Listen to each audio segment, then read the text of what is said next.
certainly talk about whether or not claims are being exaggerated, but read the bill. The bill says what it says, and what it says constitutes a radical restructuring of how the internet works, and that's a fact. Second of all, at this table, we have leading Democratic and Republican members of Congress.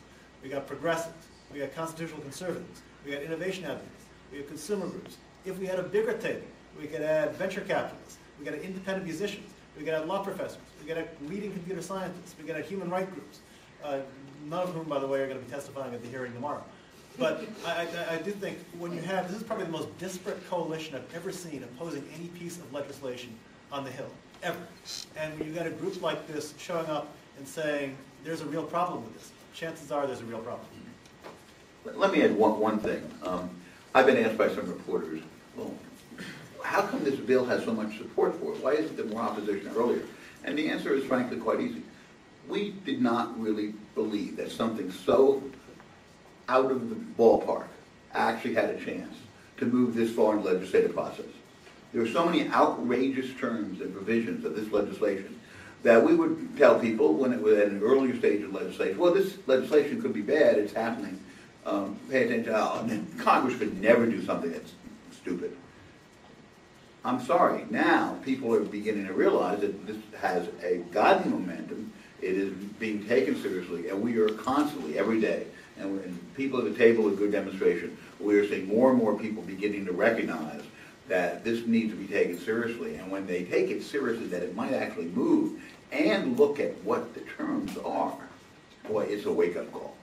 And a lot of people are waking up and getting interested, and will be joining to try to signal that Congress needs to slow down and understand what you're doing before you cause irreparable damage. Remember, do no harm is not a bad phrase in our industry as well.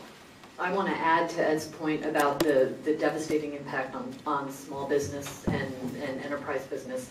There is a coalition that has formed just around, kind of like your Fight for the Future, right around this bill, savehosting.org. They couldn't be here today because they're busy trying to build their business. Christian Dawson is his name, and he sent a prepared statement for you guys, which you can pick up in the back on the table or we can send to you, about the devastating impacts that this would have on the web hosting business and cloud computing in general. So I urge you to take a look. Other questions? Or David. Sorry. Let me just make one more comment from the perspective of the ordinary internet user, and that's that, you know, a lot of what Protect IP and SOPA, the provisions are trying to do is to basically put the discretion for some of these enforcement actions in the hands of people who have a financial interest, you know, in what's going on. And so I don't think a lot of this is hypothetical. You know, we're talking as if we don't know what might happen, but RIAA, Whitehaven, a lot of these entities that have a known track record of going after, you know, teenagers and forcing them into thousands of dollars of settlements. One of my friend's daughters actually got hit with one of these and had to settle for several $1,000s.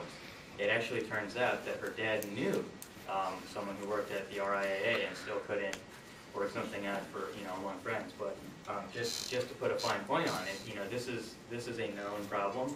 ICE, when it's been doing its takedown so far, you know, earlier this year there were 84,000 mistakenly seized subdomains that knocked out, you know, probably their email servers too. So, and that was, you know, going after people on child porn. But, you know, the track record of those who do the enforcing and those who are requesting the enforcement is not pretty on this.